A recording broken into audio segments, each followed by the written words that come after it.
Hii ni Maisha Kamili, tutakufungulia Biblia uyaone maisha.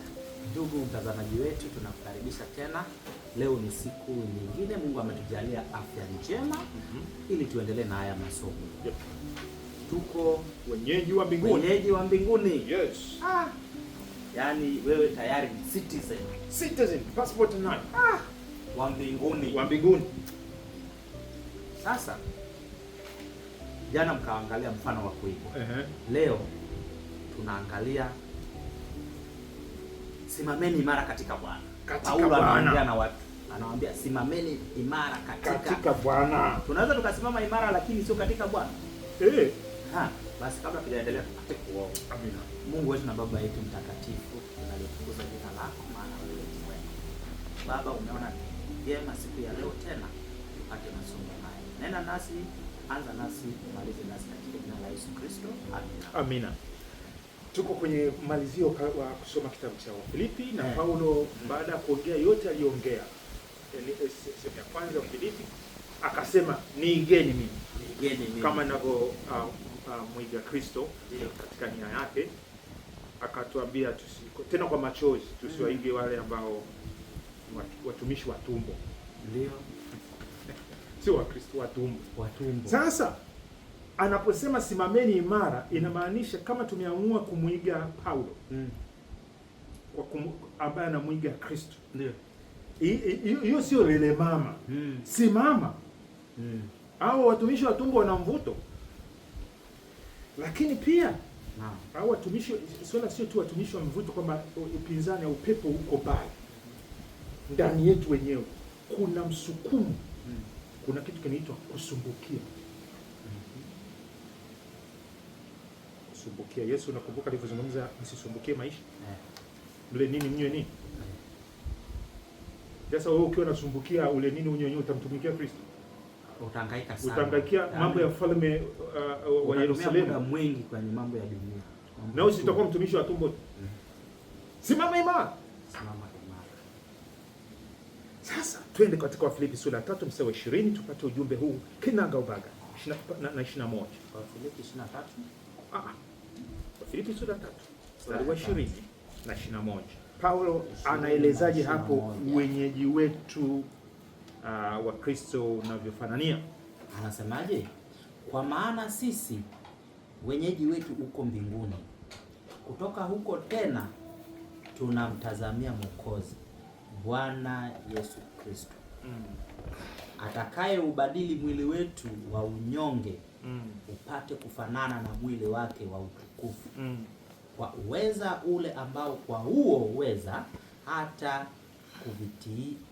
hata kuvitiisha vitu vyote viwe chini yake. Wenyeji wetu uko mbinguni. Tunasitarajia Yerusalemu itashuka.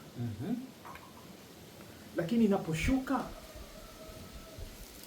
Wakorintho pili sura ya 5 pia anazungumzia, anasema tunatazamia kao.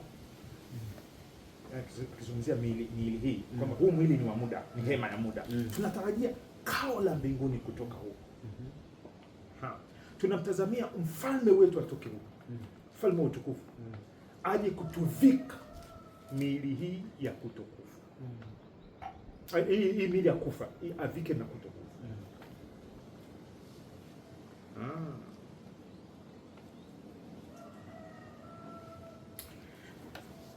Sasa tuje kwenye habari ya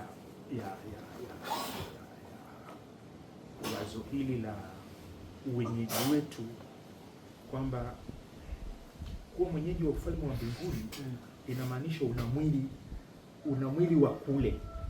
Huu ulionao ni wa muda. Utasumbukia sasa ya mwili huu wa unyonge. Unahangaika na kulipea tu hema. Limetoboka, si limefanyaje, itakuwaje, unataka lidumu. Hema ni la kudumu. Hema sio la kudumu. Kweli sio kweli? Unali maintain, yes ndio, lakini si la kudumu.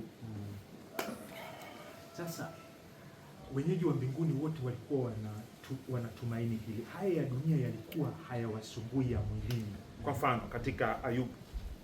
Unajua mwili wake majipu kila mahali. Unajua alisemaje? katika Ayubu 19:25 mpaka 27 anasema mtetezi wangu yu hai na najua nitamuona akija kutoka huko juu huko na anasema nitamuona nikiwa katika sio mwili huu wa kuwasha huu na majipu huu, nitamuona katika mwili wa utukufu. Alikuwa na tumaini kama unaweza kuwa mwili wa namna gani?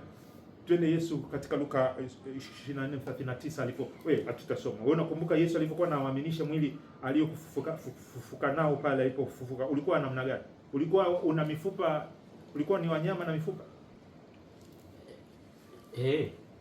Amina. Ngani ungekataa. Akasema nishikeni muone kama roho haina nyama na mifupa. Asema nishikeni. Ni mwili kama huu lakini wa utukufu. Una sifa gani wewe mwili? Wakorintho wa kwanza 15:42 mpaka 44 anasema ni wa kutoharibika. Unakumbuka hiyo hadithi? Na nyingine haufi. Hauote majipu. Hauharibiki. Hausikii njaa. Hauhitaji kutembea na vidonge ku maintain. Alafu anasema ni mwili wa roho. Mwili wa utukufu. Yaani ukikaa kwenye huo mwili unatawala pamoja na Kristo kweli kweli. Sio kinyonge. Maana huu mwili ni wa unyonge.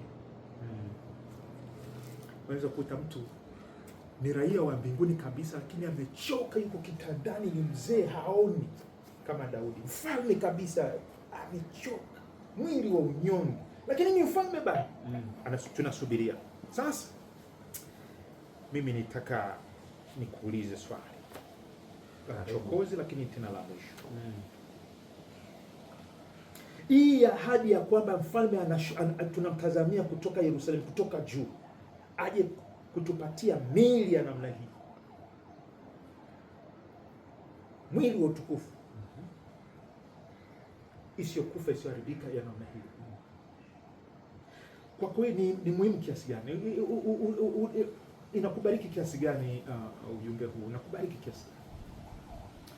Ujumbe huu unanibariki kwa kiasi kikubwa, kwa maana inanitia moyo, inanipa nguvu kwamba kumbe huu mwili sio wa kuhangaika nao sana. Naweza mambo ya kusumbukia mwili. Naweza nikaumia, lakini nasema mwisho wa siku huu unaharibika, nasubiria anakuja. Unakuja mwili ambao hautaharibika. Amina. Mwili wa utukufu. Kwa hiyo inanipa moyo wa matumaini. Kwa hiyo una haja kwenda gym? Sina haja kwenda gym.